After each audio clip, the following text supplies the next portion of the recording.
I'm Debra McCracken. Welcome to episode 2 of Debra Quilts Lots and Knits Bits, because I'm Debra and I quilt a lot and I knit a little bit. I'm going to talk to you today about getting ready to go to Quilt Retreat. Before we do that, I'm going to show you a little bit about my knitting and talk to you about my project bags. I have some new project bags going up into the shop on debraquiltslots.com, and just a little bit of housekeeping there. There's a shipping charge attached to the purchase. Now, I have to do that because I'm technically inept as far as how to fix that to be the actual shipping charge. So just want you to know that if your shipping charge is actually less than the shipping charge that it shows on there, I will reimburse you for the difference. If I get to the post office and because I'm able to ship it flatter, or there's more than one item in the package, I will definitely take care of the difference for you. So just so you know that. And if you prefer to work with an e-transfer platform instead of PayPal, by all means send me an email to debraquiltslots.com and we can arrange that. That works just as well for me and it will work just as well for you. So that being said, here are some new project bags that are going to be in the shop this time. This is a sweater size quilted bag. The fabric is by Lila Tuller. It was one of the first fabrics that I had in my shop, so it's probably about 2009, 2010, and there was just a little bit of that left. So I thought, oh, that'd be really a pretty bag. So it does have like a cream colored lining, and the pockets are made from a knitty fabric. So that will be in the shop. Nice drawstring on it. The other things that I've got ready for you are the llama bags are finally done. See, they've got the llamas on them and they're so cute. So this is the sweater size. There will be a sock size as well. And these are lined with a plain canvas, and the pockets in this one are little colorful sheep. So they're very cool, and these are from the Finch bucket pattern, so you can roll the top over and it sits up nice and square for you.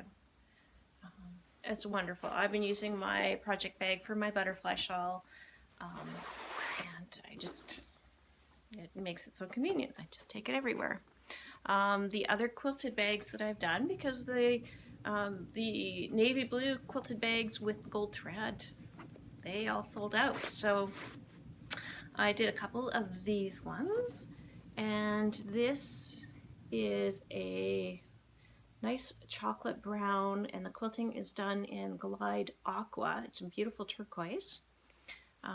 This piece is a Hoffman batik, and the color is called Beta Fish. It's just beautiful. So there is a sock size in this, and there is a sweater size in this, and they are the only ones. The fabric is fabric is from Northcott, and it's chocolate brown with this gold fleck on it. It's beautiful. They're lined with this knitty fabric, and they have sheepy pockets. So anyway, if you like those, give a shout. I also made up some little needle cozies, and I'll have them on the shop update as well. And there are some that match the bags. There's some that are just on their own and just kind of pretty, and they work really well. My other knitting, and if I'd had my needles in a needle cozy on Saturday night, I would not have broken one. So consequently, I did not get my butterfly shawl finished, but I am pretty close. So this is coming out beautifully. The colors are amazing. And I am probably a couple of good long sessions away from getting it done, because there's about 500 stitches on there now.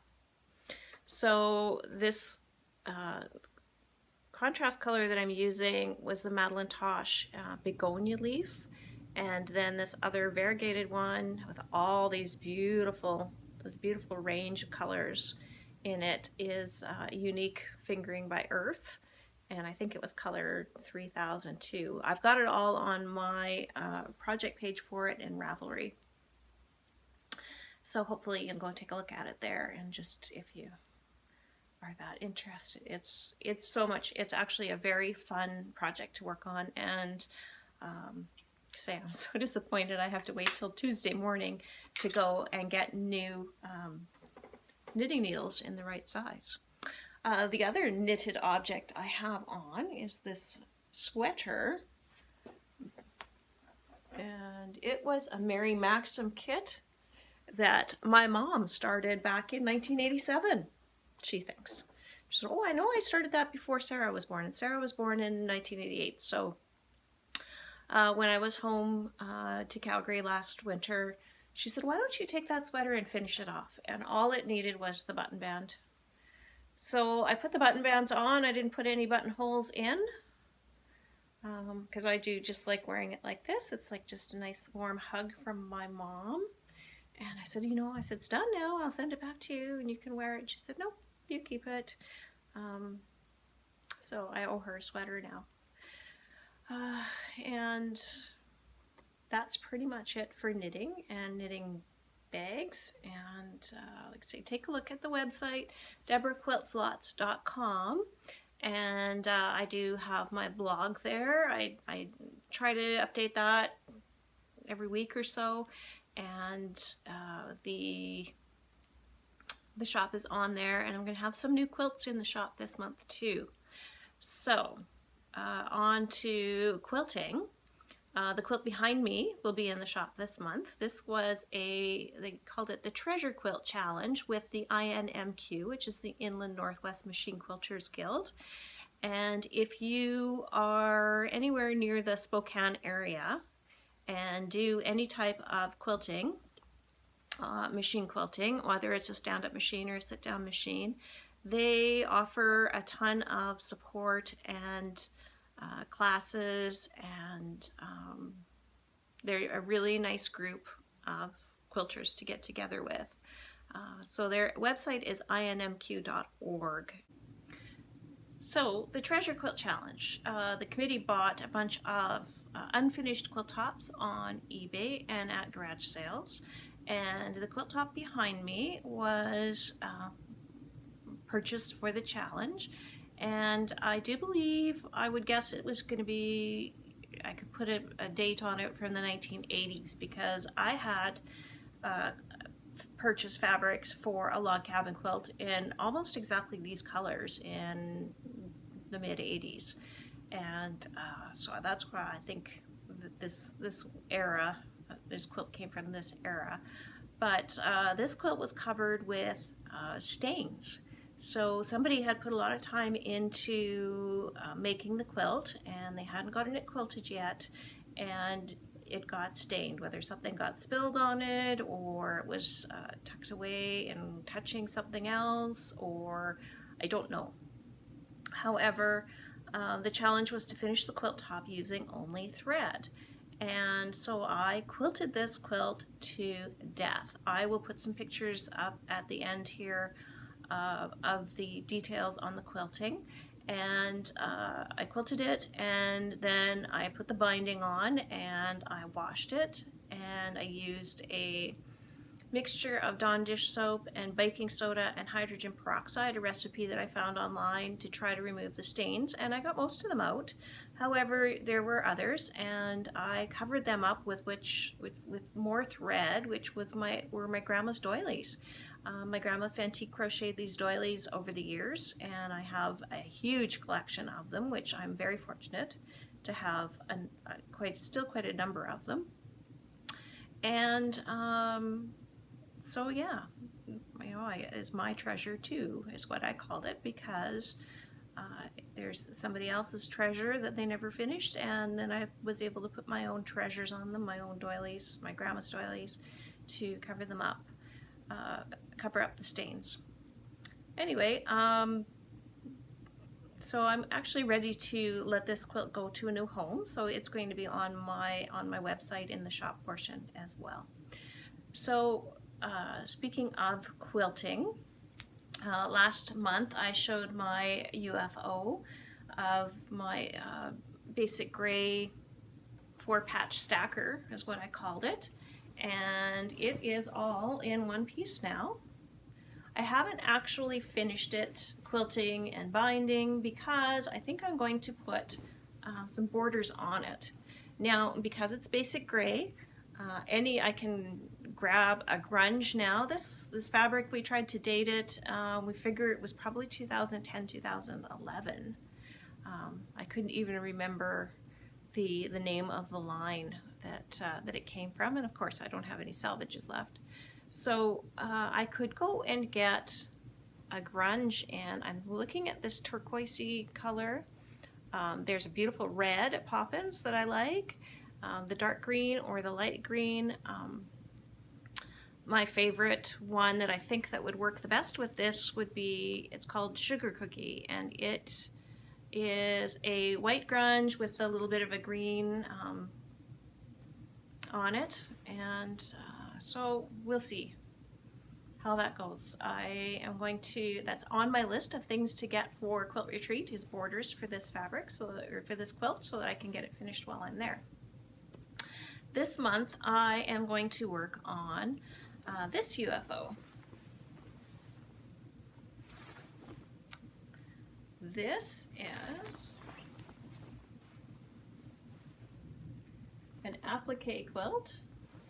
The pattern is called Cathedral Window, and it was by Allison Glass, and I used a Hoffman Challenge fabric from a few years ago to cut out the applique shapes, and I was going to stitch the applique shapes and quilt them at the same time, and I was trying one of Jamie Wallen's kind of a triple stitch, so like 3 lines of stitching on the long arm machine, and I need more practice at that, and I don't think it would, this isn't the place to practice that. So, because I did have some pieces left over that were cut out, and I put them on a piece and loaded it up on the machine and did some practice, and it doesn't look good. So I'm going to take this with me to Quilt Retreat and do either some satin stitching or blanket stitching. I haven't decided which, and I am going to take some scraps and audition the stitching. And I'm going to use this glide thread, and the color is denim, and it's kind of a navy blue. That's coming out really nicely on the screen, and I think it will match really well with these without being too stark. I think black would have just been too much, so we'll see. If I do decide to do satin stitching on it, I will put a fuse and tear stabilizer behind it. Just because the stitching is so dense, it tends to pull on the background, and if I put a stabilizer behind it, it'll stay nice and flat. So that's on my list of things to get before I go to Quilt Retreat. Now, going to Quilt Retreat, I put on my blog and on my Facebook page a little bit of a poll to see what kind of things people must have when they go to Quilt Retreat, and things that they've forgotten in the past. Well, there's a couple things that they forgot that I didn't think of. Number one was thread. More people have gone to Quilt Retreat and forgotten their thread than anything else. And something that is always forgotten at every Quilt Retreat, sometimes at classes and sew days, which isn't such a big deal because you're usually pretty close to home, is your power cord and your foot pedal for your machine. So that is one of the things that I pack first when I'm packing. And another thing that people have forgotten is their toothbrush. Well, you know what? We're going to be in close quarters for this time 4 days, sometimes 5 days, sometimes 3 days with other quilters, and you really do want to have your toothbrush. I have forgotten my towel.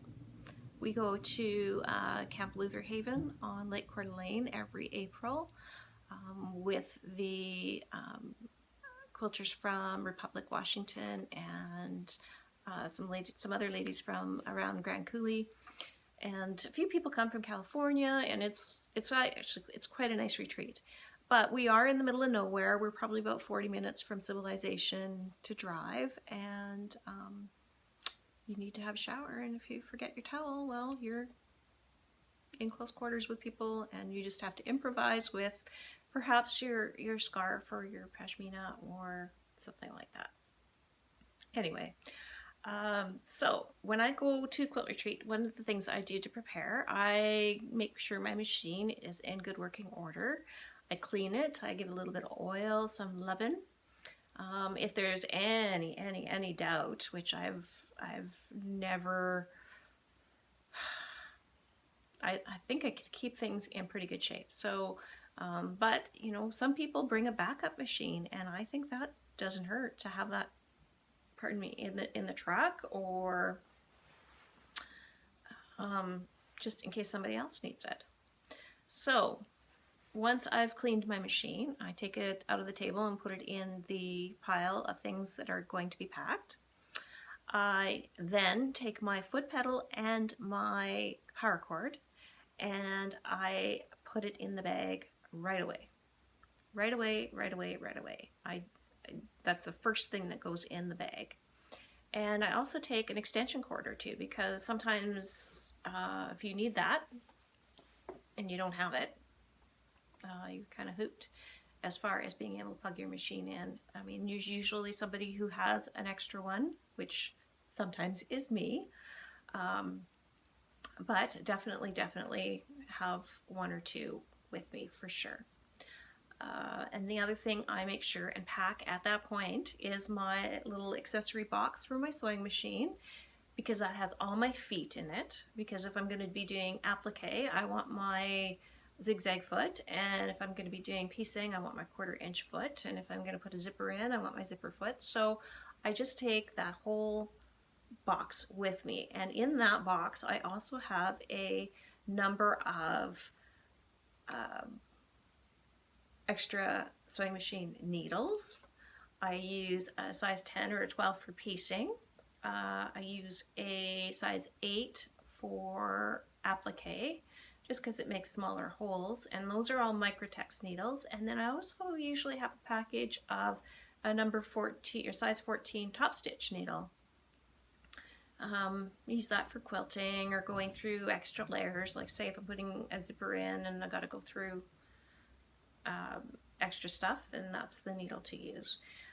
And because I am one of those people that will inevitably run over a pin when I'm sewing, I have extra needles, because that usually dulls your pin or breaks it. And I'm also one of those people that will inevitably run over a pin with my rotary cutter, so my little accessory box has some replacement blades for my rotary cutter in it as well. And there is an extra package or extra little case for used blades, so that I don't have to, I can dispose of those safely. So that's the main things is my sewing machine, my foot pedal, my power cord, my extension cord, and my accessory box. Then I make sure I have a bunch of bobbins. I use pre-wound bobbins because that is efficient for me. I do have a couple of empty bobbins in my accessory box if I do need to wind some, and but I usually have like a handful of the pre-wound bobbins. I have the color Champagne, it's called. It's kind of a beigey brown, and it sinks into everything.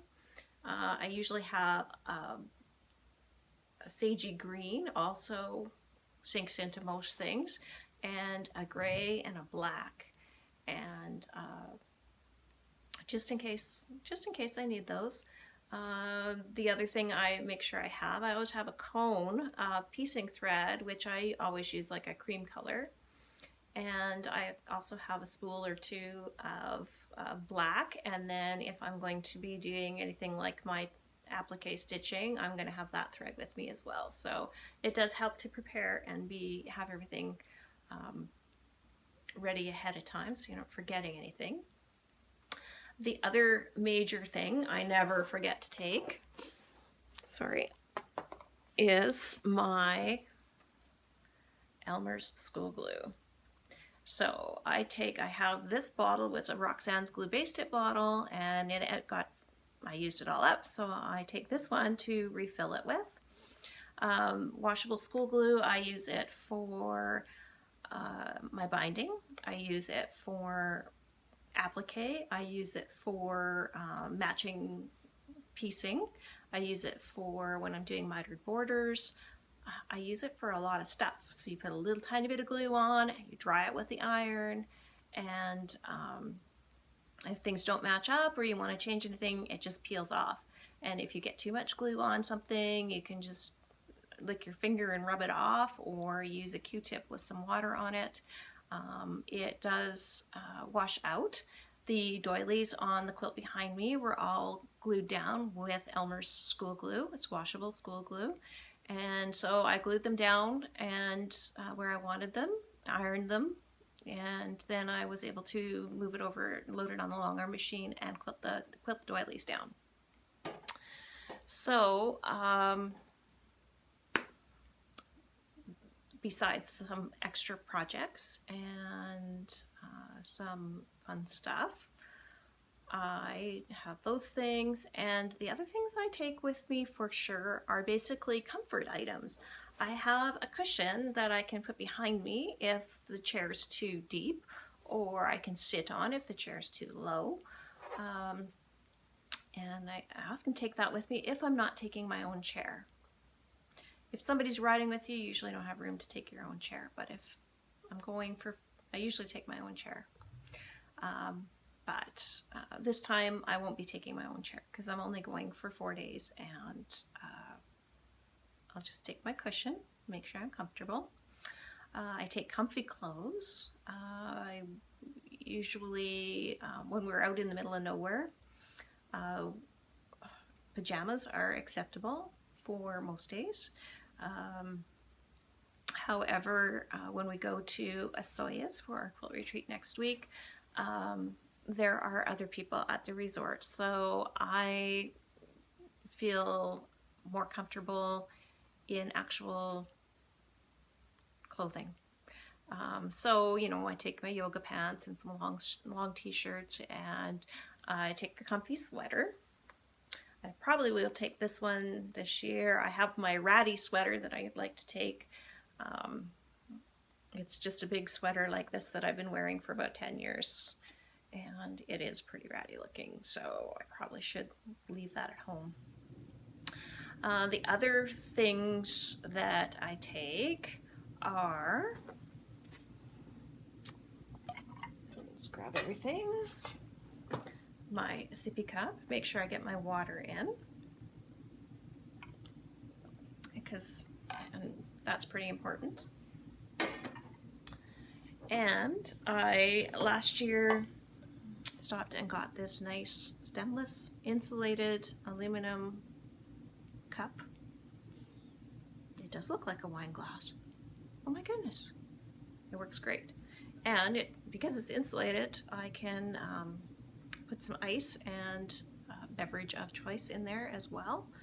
And we have to be a little more discreet at this retreat coming up because they do have a lounge there where you can purchase cocktails, so you really shouldn't be walking around with them. But anyway, generally that would work. And I also take my bowl. This is a plastic bowl I bought when we were out at Quilt Retreat last year. And rather than take your snacks from the snack table, your healthy veggies and sausage and cheese and not chips, and not crackers and not candy, Skittles, from the snack table to your sewing spot, it's nice to have a bowl. And then I could just munch away and graze all day long. So those are the things I take with me for sure. Now on my little poll, Stephanie says that she takes lots of little projects to work on after her major projects are done. Well, knowing Stephanie, I can tell you that Stephanie gets distracted by the little projects, and even though she's challenged you to work on a big project like a Jacqueline de Jong paper piece, masterpiece, with you, like she wants everybody to work on it at the same time, and while she takes it with her and you get started on yours, she's doing little things, which, you know what, she gets a significant quantity of things finished when she's doing her little projects, so I can't fault her for that. But you know, I probably wouldn't have started that one yet if it hadn't been for her challenge. So Charlotte said that she takes something that she must finish, a UFO that she has to get done before she starts on a fun new project, which she also takes with her. So she's got a little bit of incentive. This fall at Quilt Retreat, we were fashioning a great big 5-foot in diameter circular template out of freezer paper to glue onto the quilt that was supposed to have the edges pieced onto it, but this was much more fun to do this big piece. So that worked out really well, I think. Anyway, so that's a good incentive. You must get something done before you start something new. Suzanne says take lots of projects with you, because you could, I don't know, I do get a little bit bored working on the same thing for a long time, so I will take it and put it away and work on something else, or put it aside and work on something else for a little while. And Linda said make sure you have a bottle of wine, and that reminded me that we need always to take Ray with us, because she always has a corkscrew. So, you know, often you do get a screw top bottle, and sometimes when we're down in the States we get wine in juice boxes, but yeah, that's a very good thing to have with you, is a little bit of wine, because you are going to sit and visit, and you might as well relax and enjoy yourself. Lots of girls take a book or magazines, and there's usually a bunch of stuff around to just sit and relax and visit over, and somebody else makes the food and we go and sit down and eat. In Osoyoos, we usually go for a swim in the pool. We've got a heated pool there and a hot tub, so usually in the middle of the afternoon we go for a swim, just to kind of, you know, change things up a little bit. And we sit and look out over the lake, so, you know, you put your glasses on and take a look and see what's going on outside in the world. And that's another thing that I do take with me too, is a couple of pairs of reading glasses, because I am notorious for putting my reading glasses down and not being able to find them again right away. So I usually take a couple of pairs just to have them available, because as I get tired, or, you know, later in the evening, early in the morning, I do need them to see what I'm doing, unfortunately. But it's just because I'm getting to be that age, right? And I refuse to get bifocals, because I don't want to wear my distance glasses all the time, because I don't want to get too used to them and have to wear them. At this point, I just believe that I don't need them unless I'm driving or something like that. So anyway, I think that about wraps it up. I'm just trying to look at my list here. Sorry.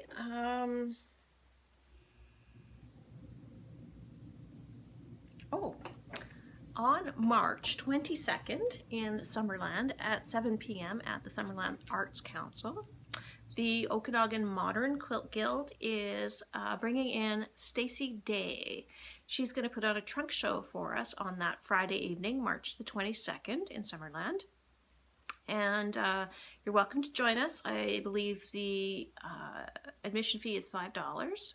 And Stacy has a couple of books out, and her patterns are incredible. You can look her up, just Stacy, Stacey Day, like the day. And her latest book is called Child's Play, and it's got lots of quilts in it for kids and modern, more in the modern style, and it'll be very cool. So don't miss that. And I think that's all I need to say.